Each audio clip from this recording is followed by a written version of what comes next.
Hello and welcome back to the CHCA podcast, the 6th installment. Today we're going to be talking about, I don't know what we were talking about, core and other stuff within the club. Yeah, that's our intro today. A lot of other stuff. Yeah, a lot of other stuff. We got some stuff to talk about.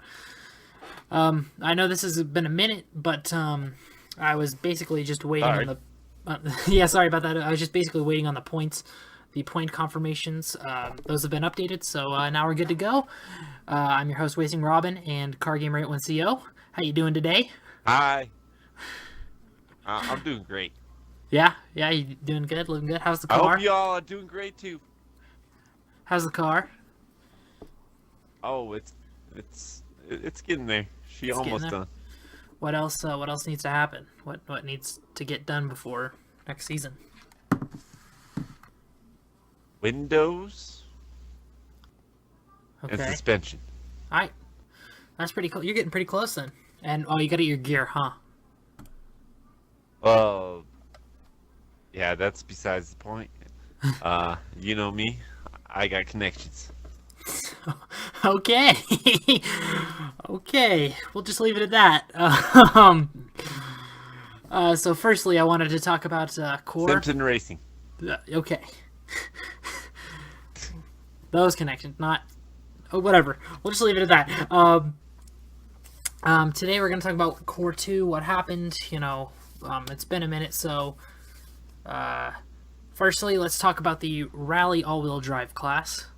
The points battle wasn't very close in this class, simply because the champion, Jerry Kendall, actually made it to all the events, and because he did this, he ended up winning the points by about 40 points.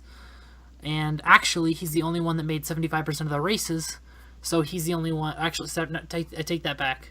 He's one of the two people that made 75% of the races, so there were only two people that qualified for the end-of-the-year awards eligibility.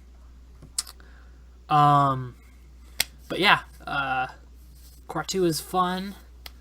There's a lot that happened at that race, actually, in the open-wheel class. Sorry for, rambling on here, but Trevor Stewart broke a arm, I believe, or some piece in a suspension. I can't remember exactly. It's been a while. A piece on his front end that just fell apart, and he didn't actually get to finish the second run on race day, and that basically, since it was a new track, it almost took him out of the race because everybody was getting faster. He was actually leading, and unfortunately, because he didn't get that second run, he ended up getting beat. It sucks when it happens that way, but it was a good race between him, Paul Dollenbach, and Spencer. They were all within a couple seconds of each other. So that was a good battle to see. But back to Rally. Anything to say? I feel like I'm going on here. I'm sorry, everybody. I couldn't make it to Land's End. That's my biggest apology. Okay. David Kern got second in points for Rally All-Wheel Drive. And then James Koch finished third. So that rounded out your top three, and then the only other person to get the end-of-the-year awards eligibility was Eric Genack. Man, these rally guys have hard names to pronounce. But yeah, he qualified for the end-of-the-year awards eligibility too, and he finished in 7th with 86 points. Okay, do you have any thoughts on the Rally All-Wheel Drive Turbo class this past season? Not really. I mean, it's really cool. Yeah. Agreed. I mean, scary at one point for number 56, but Oh yeah, he had a little incident at Land's End. But he got his car back together, and he was there at Core Racing in the Rally All-Wheel Drive class, so that was good to see. Yep. Cheers, Chris. Moving on to the competition truck points. First place is the president, David Meyer. So it's probably rigged, because he's the president and he won. I'm just kidding. Hey, no. I'm just kidding. he earned it. He made all the races. So you figure if you make all the races and your competition doesn't, then you're gonna win the points. And his son finished second in the competition truck division with 147 points. And what else? Oh yeah, Dustin McNeil finished third with 144 points. Actually, Jonathan Meyer barely beat out Dustin McNeil by 3 points because Jonathan Meyer actually showed up to the final race of the season and Dustin McNeil didn't. I know the truck class is some of your favorite cars. What was your favorite race and favorite truck from this season?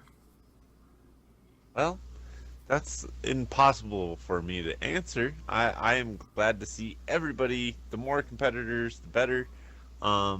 That's the class I really wanted to get into, actually, before I found my Camaro.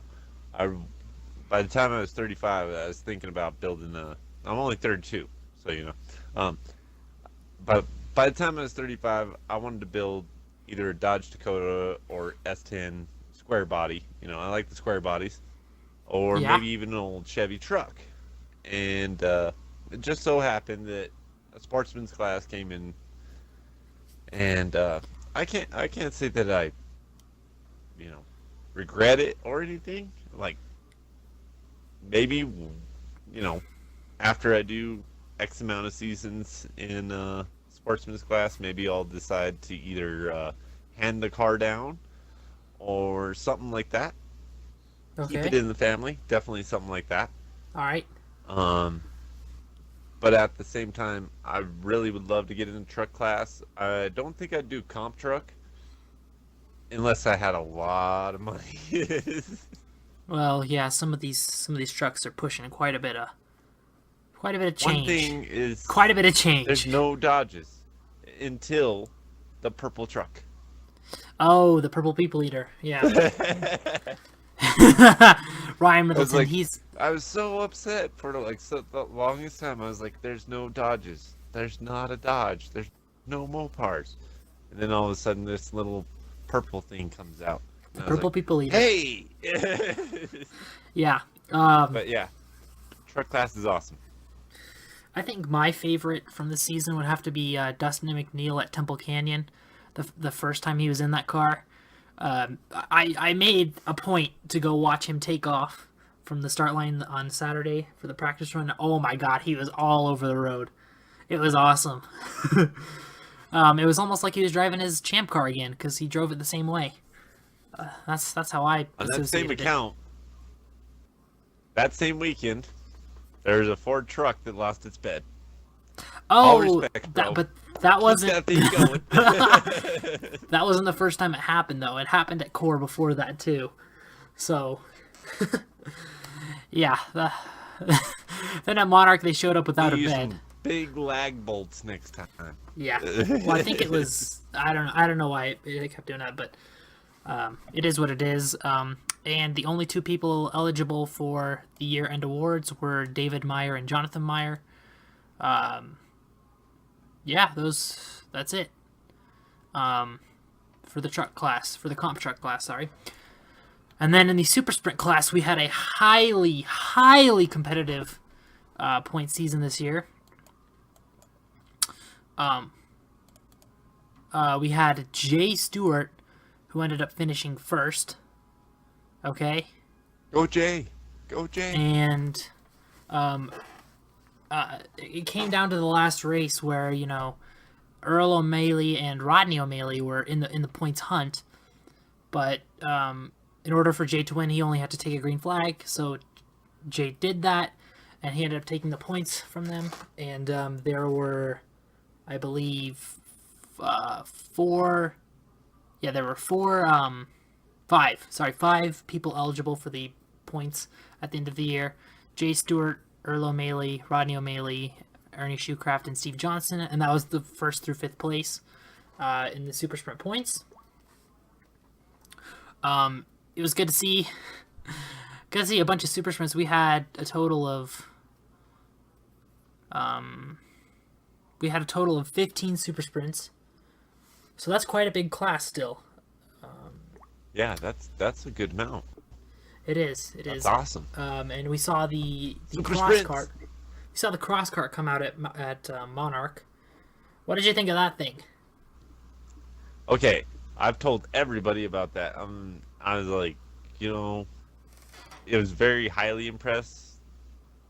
I mean, like, I did kind of laugh at it. I guess just like everybody else did. I was like, oh, come on, really? It's It's like just like that thing's a not little go fast. kart. That's not fast. Then I was on Checkpoint 5, I think, That Monarch. doing the videos. Yeah, well, I seen the takeoff at the starting line on Saturday, but on Sunday when I was at Checkpoint 5 on Monarch, I mean, like, literally, that thing sound wicked coming through those trees, coming up to that spot. I mean, like, threw it sideways. Yeah, Yeah. rock flying everywhere. It was good. Yes, it was. It was very good. Um, he should, from what I've heard, he's getting his own class next season. So that's something to look forward to. He said he's going to bring a few more cross carts out. So hopefully that's the case. It'd be exciting to see a new type of hill climb car, and it was very fast, to say the least. Anything else you want to say about Super Sprint? If I have anything to say about Super Sprint is like I give them kudos, man. Those guys have a lot of passion and skills to be driving up those mountains in that tight little tiny car. Yes, they do. I can't deny that there. Now, Super Stock Truck. Let's move on to that class. That was a very competitive class as well. Um, now, so Bray Robinson actually, he took the lead in the points battle at Land's End over Levi Packard. They'd been battling it out each race. Levi would get a lead, Ray would get a lead, Levi would get a lead. It was back and forth, back and forth. So Ray actually ended up taking the lead at Land's End, and unfortunately he had a mechanical issue at Core 2, so Levi Packard ended up winning and taking home the points championship for the Super Stock Truck. And there were 4 people eligible for the points end of the year points. That would be Levi Packard, Ray Robinson, Bryan Packard, and Jonathan Meyer. So Jonathan Meyer got points in 2 divisions. He finished 4th, but the top 3 were Levi Packard, Ray Robinson, and Bryan Packard for the Super Stock Truck points results. What did you think about the Super Stock Truck battle this year, the Super Stock Trucks, and how many of them there were? Well, I can't say about the battle, but I like watching everybody just rip up the mountain. But I was impressed. I'm happy to see that our sport is starting to grow, and we need to kind of talk about that in. Well, we'll talk about that after we're done doing the points here. We got a few more classes to go. Stock car. You like this class because it's basically all sportsmen's right now. We don't have any legitimate stock cars that are running in the club at the current moment. Right. Which it is what it is. But there might be in the next 2 years. I've heard of somebody that might be building a stock car, but that's not for sure right now. Okay. Well, it would be nice to see some. But finishing first and the only one eligible for the end of year awards is Jimmy Ford, who won. Go Jimmy! Yeah, who actually won every race in that class. My favorite win from him had to be at Land's End because we gave him a set of tires and he was like 3rd or 4th in his class at Land's End, and then we put those tires on Sunday and he went and beat everybody. So I thought that was cool when he did that. Jeff Pierce finished 2nd in that class, and then John Dermis finished 3rd. And we'll talk a little more about them when we go to Good Sportsman. job, John. Yeah, we'll go a little bit. We'll talk a little bit more about them when we go to a Sportsman because it's the same class basically. On a Pro Quad now. This looks like it was a good battle as well for the top 3 spots. We had Troy Smith, who didn't qualify at the first event, ended up winning and winning the points. He finished first with a total of 217 points. And Kenny Mays, who wasn't far behind, finished second with 196. So that came down to the last event, and who could do better? Who finished third? Let's see. Tyler Portillo finished third. The kid finished third. Come on, guys, you gotta stop letting the kid beat you. You can't let him do you like that. That's all right, man. That kid is fast. I don't know if you've seen him ride, but he is quick. Oh yeah. He's a guy to watch out for to maybe Cheers take on that behalf. Yeah, he's got to watch out for to maybe take the points next season. I'm definitely gonna keep my eye on him. And then there were 3 other people that were eligible for the end of the year points, which were Kira Gibson, and she was very fast as well. She just finished outside the top 3 at 4th. Jerry Spinicia, he finished 5th, and Michael. Spinach. He's the guy that did the wheelie in your Temple Canyon video. Oh, cool. Yeah, he was the guy that was a sick wheelie, man. Probably my favorite quad moment this season. I don't know about yours, but that was a cool. He's just like he didn't even lift either. Well, He that's just kind of why he made it on the on the intro.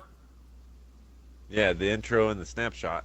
Yeah, he didn't even lift. He was like, if I go over, I go over. But that was awesome. That's showing some balls right there. And then Michael Sipp, who got points for 6th. That was a quad class. There are actually quite a few quads. Moving on to Rally 2-wheel drive. This was an interesting class because at Monarch, actually, no one showed up for that class. If someone had showed up for this class, the points winner... What? No Rally 2-wheel drive. Wasn't there at least one? No Rally 2-wheel drive showed up at Monarch because Rally Colorado was the next week. So they didn't want to take a chance on ruining their car and not being able to run Rally Colorado, which is a rally is what their cars are built to do, not hill climb. I mean, they can be purposed for hill climb, but they're not specifically built for that, if you understand. So, if someone had showed up to Monarch, Ryan McLaughlin would not have won the points. Because then, someone would have beat him because he didn't show up, didn't get any points for that race, and somebody would have got the points. So, he finished first with 203 points, and he was actually the only one that was able to secure year-end eligibility points for completing 75% of the races. Brian McGuire in that black Beamer, that old school black Beamer, finished second. And then Mark Amsberg... Love it. I love that thing. Mark Amsberg in the Volkswagen Rabbit, or whatever that thing is, finished third in Rally 2-wheel drive. What do you think about that? I like it. I think that was your favorite rally car this year, wasn't it? That Volkswagen Rabbit. I like all the old school stuff. More old school, less new school. Yeah, well, that's not the way everybody thinks, apparently. Yeah. Open competition now. This one wasn't very close, simply because Trevor Stewart had an issue at Land's End, which made him lose out on 40 points. So Spencer Steele ended up winning that class with 248 points, and next was Trevor Stewart at 178, and third was Jay Stewart at 164, and that rounded out your top 3, and they all qualified for year-end eligibility points.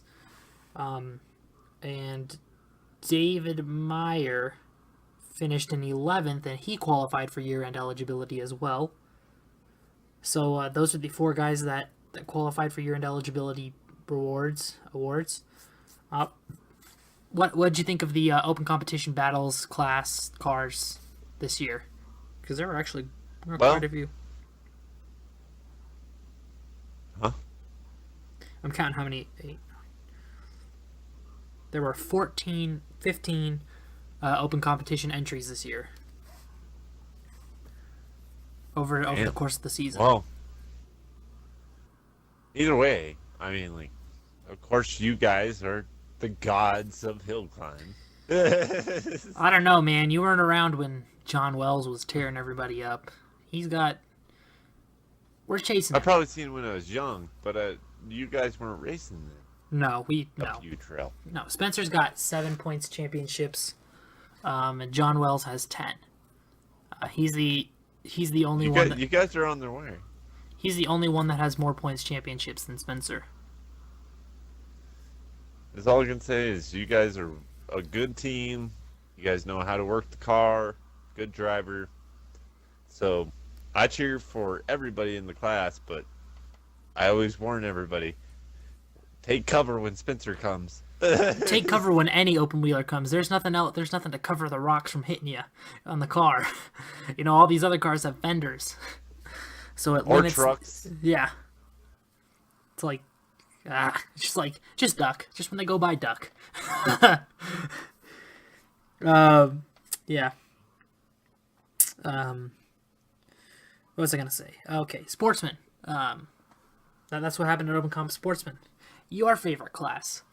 What did you think of the sportsmen we had out this year? We had 5, 6, 7, 7 of them that competed in this year's points. Everybody did a good job. It was an awesome season from what I got to cover. But I did enjoy everybody else's YouTube videos. I'm sorry that I couldn't make it to Land's End once again. But I don't know. I'm so excited to race next year. That's all I can say. Yeah, you get to compete against the likes of Jimmy Ford, Justin Schumacher, John Dermis. And speaking of I those, ain't competing. I'm gonna be turtle speed. speaking of those three, they finished 1, 2, 3 in the points. But out of the sportsman class, Jimmy Ford was the only one who was eligible for the year-end awards. Because he is the only one that made all the races, at least 75% of the races. None of the other guys made any of the cores, so that's why he gets the year-end award eligibility and the others don't, is because he made the cores and they didn't. So that's kind of how what this came down to. I just came up with a good idea.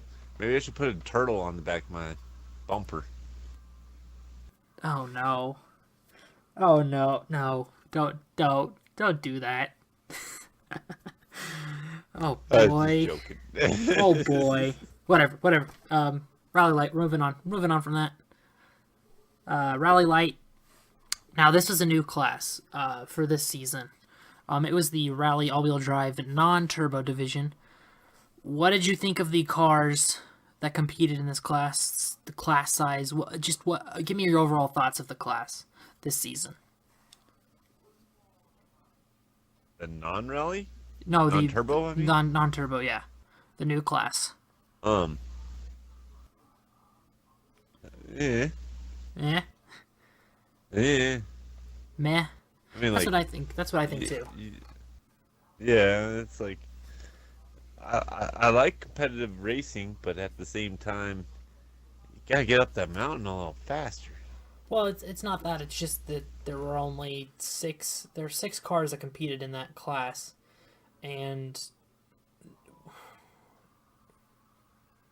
the problem I have with it is that there's only a few cars in that class, whereas it could fit in the other all-wheel drive class. I understand why they separated them, because the guys that didn't have turbos were like, there's no way I can win in this class with all the guys that have the turbos and the high horsepower rally cars. So I understand why they did it, but I would have liked to have seen a little more showing of non-turbo all-wheel drive rally cars at the some of the events. That's my thoughts on it. It may be different from yours. Yeah, I mean, like, if you're gonna build a non-turbo rally car, maybe make sure it's more nostalgic. Like a 280Z. Like not many people hill climb those Datsuns and stuff, and old Nissans, Fair Ladies and stuff, but they are really good hill climb cars, or any any kind of race car, and that's what they were designed to be. And they didn't even have turbos factory, and they were awesome cars. Yeah, definitely. But Steve Biss finished first in that class, first in points, and Dave Brown finished second. They were the only two that were eligible for year-end awards. It wasn't really a close battle. Steve Biss got 203 and Dave Brown got 114. Michael Miller finished third with 87 points. That rounded out the top three, and no one else was eligible for year-end awards. Champ Car. Now, since this is the since this is the last podcast, We're still trying to sell it. yeah, that's what I was going to mention. Why don't you talk about a little bit more about the Champ Car that you're trying to help sell? It is literally never been ran. Needs a little bit of wiring and plumbing done, but other than this, I mean, the motor's got probably $10,000 in it alone. Like I've posted it on all the web pages and stuff. And the guy's 82 years old. That's the only reason he's selling this car. And for $7,000, you guys probably, I mean, like, literally, I'm at like this halfway point that I'm almost gonna buy it from him. So Wow. yeah, You heard it here first, folks. jump on this thing because it is well worth it. It is a good deal. Any piece on this car is over what you're asking or getting out of the car. I mean, he's giving you extra car parts, like so much stuff that goes with the car. So, in all essence, $7,000 negotiable is pretty incredible. You could probably get it down a little bit more than that if you wanted to negotiate and be, you know, Either way, he's a really good guy. He's a really true-hearted guy. He's been in the racing of CHCA for a long time, and then he left for about 10-15 years after his buddy died, and they were really big into Pikes Peak and CHCA. And when he lost his buddy, he fell out of it, and it's an all sad story. That's all I can say. Yeah, yeah. But let's get back into what happened in inside CHCA and not the cars that are for sale or stuff like that. Bryan Hardman, who he's only been shown up to a couple races in the past few seasons. He decided, you know what, screw this. I'm showing up to 4 of the 5 races this year, and he ended up taking the points. Not by much though, only by about 20 points from Kenny Brady Jr. So it was a close battle all year. But Bryan Hardman ended up on top, and they are eligible for the year-end awards. And Kobe Pierce finished third in that class. He showed up to 1 race. I'd like to see more champ cars. I know I just complained about how there's not enough rally light cars, but as many champ cars showed up to every race as many rally light cars did. So it's all the same. We need more champ cars, and that champ car that you're trying to help sell would be a good step forward and get more champ cars out on the track. And if you notice the design of that car, it's a lot older. This is like back in the late 90s when he designed this car. So of course things could be updated and such. But it'll get the job done. At the same time, it's basically. When I was a kid, watching U Trail, there was easily 10 to 12, champ cars just alone in their class, and champ class was really dominant back then. I don't know, maybe Circle Track took over in some ways. It was the Wells Coyote. The Wells Coyote kind of phased the champ cars out. The stuff that we drive. Imagine if somebody could refabricate these type of frames. Well, you can, and they're out there. It's just you got to look. Or you just gotta have a It's welder basically that well, knows it's basically a how to sprint car. build it. It's basically a sprint car frame. Gotcha. Um, but yeah, that's Champ Car. We talked a little too longer than I wanted to about that. The last class was the motorcycles. Um, there were some really good battles this season with the motorcycle Go guys. moto. I know you told me one time or another that you had thought about doing that class. I still have the bike sitting there. It's a Yamaha 360 1973 bike, so it's designed for Baja 500. But It yeah, had to get the job done. that's what I wanted to race. It had to get the job done until you said, oh, "I'm gonna buy a Camaro." It's bored and stroked. It's a pretty mean little bike. I bet it is. Oh, but the only thing that sucks about it is it has no rear suspension, so it's like riding a bucking Bronco. I can bet that it would be yeah definitely to something like that. Travis Newbold ended up finishing first in the points with 255, and the second place points wasn't really close, but he put up a good fight. Owen Brady, and if we remember from my for the first podcast we did, I said that if Travis Newbold made it to every event, that he would end up taking the points, and what do you know, he did. So that's pretty good. And Stephen Brady, Owen Brady's brother, finished third in the points with 64. So there's a big gap there. And Owen Brady and Travis Newbold are the only ones eligible for the year-end awards. That is all the points. Is there anything else you want to say about what happened in CHC this season? Anything at all, really? We will be making a separate video about like some stuff we're doing some research about, guys. We don't want to let the sport die, and I love it. So I guess it's up to us and literally us as CHCA racers, spectators, so on, to make this sport live on. So we'll make a separate video about that. Okay. Yeah. I think I understand where you're going there. One thing I want to talk about is I don't know if you guys, well, obviously I posted this in CHCA Racing Memories, but it is said that Core is going to be closing this year. Now, I don't know behind the scenes if we can work something out or do something so that we can use that for a course. I'm not quite sure about that yet. It might just be that Core is done and we no longer have that race venue. So all of you listening to this, we need roads, plain and simple.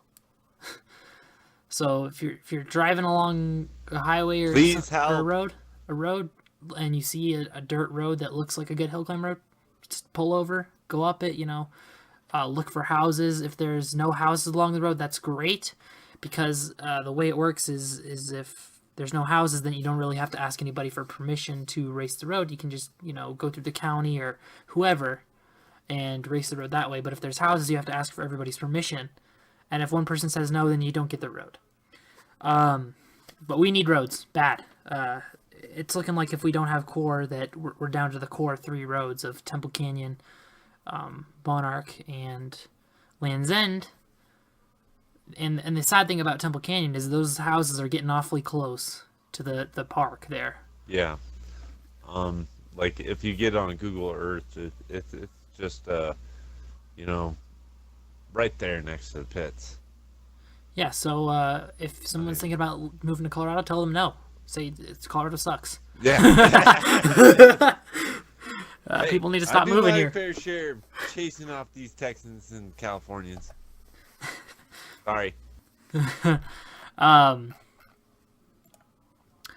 But yeah, we need roads.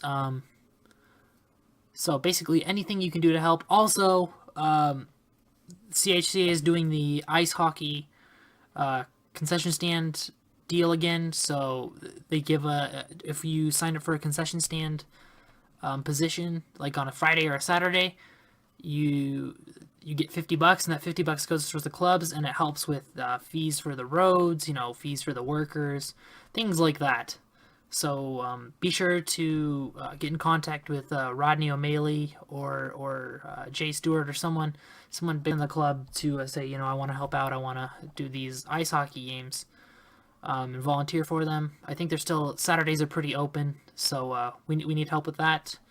I know I'm doing a few, I think, so on Saturday. So yeah, you should do a few, Joe. Awesome, bro. You That's should cool. do a few. You should do a few. Where I live, I don't even know if no, we don't have a hockey rink.